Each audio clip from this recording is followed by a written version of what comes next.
Hi all, welcome back to Srinidhi Dinesh YouTube channel. நான் உங்கள் கையல். இன்றைக்கி ஒரு சூப்பரான ரெசிபியோட நான் உங்களை பார்க்க வந்திருக்கேன். அது என்ன அப்படின்னா கருவேப்பிலை பொடி. ஸோ கருவேப்பிலை பொடிக்கு பார்த்திங்கன்னா கருவேப்பிலை மட்டும் இல்லாமல் அதர் இன்க்ரீடியன்ட்ஸ் நிறைய ஆட் பண்ணணும். ஸோ அப்போது அதோட டேஸ்ட் அண்ட் ஃப்ளேவர் ரொம்ப சூப்பராக இருக்கும். ஃபர்ஸ்ட்டு கருவேப்பிலையை நான் நிழலில் உலர்த்திக்கிட்டேன். ஒரு 3 வாரம் கருவேப்பிலையை எடுத்து க்ளீன் பண்ணி நிழலில் உலர்த்தி வச்சுக்கிட்டேன். ஸோ நம்ம பச்சையாக போடும்போது சம்டைம் அதில் தண்ணி இருக்குது இல்லை ட்ரை ஆகாமல் இருக்குது அப்படின்னா அதில் புளி பிடிக்கிறதுக்கு நிறைய சான்சஸ் இருக்குது. ஸோ அதனால் நான் நல்லா ட்ரை பண்ணிவிட்டு அண்ட் தென் ரோஸ்ட் பண்ணும்போது நான் ஃபுல்லாக ரோஸ்ட் பண்ணல, ஜஸ்ட்டு சூடானா போதுன்னு சொல்லிவிட்டு இந்த மாதிரி சூடு பண்ணிவிட்டு செஞ்சேன். ஸோ நெக்ஸ்ட்டு பார்த்தீங்கன்னா அதர் இன்க்ரீடியன்ஸில் ஃபர்ஸ்ட்டு ஒன்று கடலைப்பருப்பு நான் எவ்வளோ குவான்டிட்டி எடுத்துக்கிட்டேன் அப்படின்னா 1 கிலோ கடலைப்பருப்பு எடுத்துக்கிட்டேன். ஸோ பேட்ச் பை பேட்சாக நான் ஃப்ரை பண்ணி நான் கொட்டிகிட்டே இருந்தேன். ஸோ இந்த அளவுக்கு கருவேப்பிலை எடுத்துக்கிட்டேன் பாருங்கள்.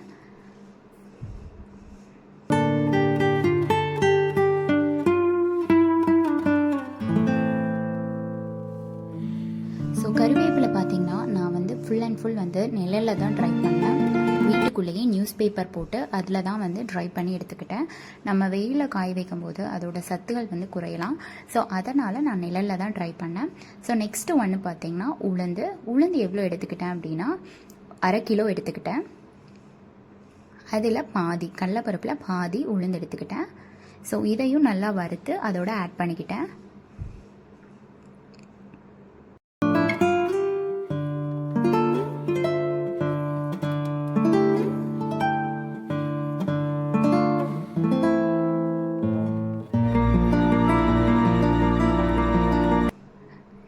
ஸோ நெக்ஸ்ட் ஒன்று பார்த்தீங்கன்னா கொத்தமல்லி எடுத்துக்கிட்டேன்.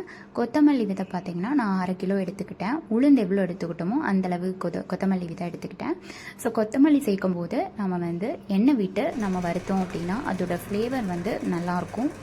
பொடி அரைக்கும் போது ஃப்ளேவர் ரொம்ப நல்லாயிருக்கும். அதனால் நான் கொத்தமல்லிக்கு மட்டும் எண்ணெய் ஊற்றிக்கிட்டேன். கொத்தமல்லிக்கு மட்டும் இல்லை, மிளகாய் ஆட் பண்ணும்போதும் அதுக்கும் நம்ம எண்ணெய் விட்டுக்கலாம். ஸோ கடலெண்ணெய், நல்லெண்ணெய், விளக்கெண்ணெய். இதில் விளக்கெண்ணெய் ரொம்ப நல்லது, நல்லா பெஸ்ட்டாக இருக்கும்.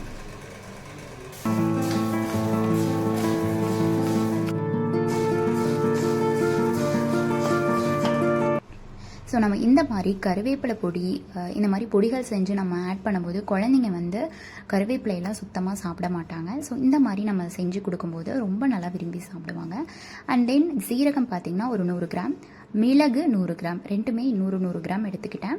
ஜஸ்ட்டு கொஞ்சமாக அதோட வாசனை வந்தாவே போதும், அந்தளவுக்கு நம்ம ஃப்ரை பண்ணால் போதும். ரொம்ப நம்ம அது தீஞ்ச மாதிரி போயிடுச்சுன்னா அது டேஸ்ட் நல்லா இருக்காது. ஸோ ரொம்ப கேர்ஃபுல்லாக நம்ம ஃப்ரை பண்ணணும். ஸோ இந்த பொடியில் பார்த்தீங்கன்னா நீங்கள் ஆயில் விட்டும் சாப்பிட்லாம் அண்டு நெய் விட்டும் சாப்பிட்லாம். இது போத் இட்லி, தோசை, சாதம் எல்லாத்துக்குமே இது ரொம்ப ரொம்ப சூப்பராக இருக்கும். கண்டிப்பாக ட்ரை பண்ணி பாருங்கள். ஸோ இதில் நான் பெருங்காயம் ஆட் பண்ணேன், நான் அதை காமிக்கலை. ஸோ கட்டி பெருங்காயம் பெஸ்ட்டாக இருக்கும். ஜஸ்ட்டு சூடு பண்ணி நீங்கள் அதோடவே ஆட் பண்ணிக்கலாம். ரொம்ப அதோட ஸ்மெல் அண்ட் ஃப்ளேவர் ரொம்ப நல்லாயிருக்கும். கண்டிப்பாக பெருங்காயம் ஆட் பண்ணிடுங்க. அண்ட் ஃபைனலி உப்பு ஆட் பண்ணிவிட்டு அரைச்சி யூஸ் பண்ணிக்கலாம். ஸோ ட்ரை பண்ணி பாருங்கள், எப்படி இருக்குன்னு சொல்லுங்கள். லைக் பண்ணுங்கள், ஷேர் பண்ணுங்கள், சப்ஸ்கிரைப் பண்ணுங்கள். Thank you all.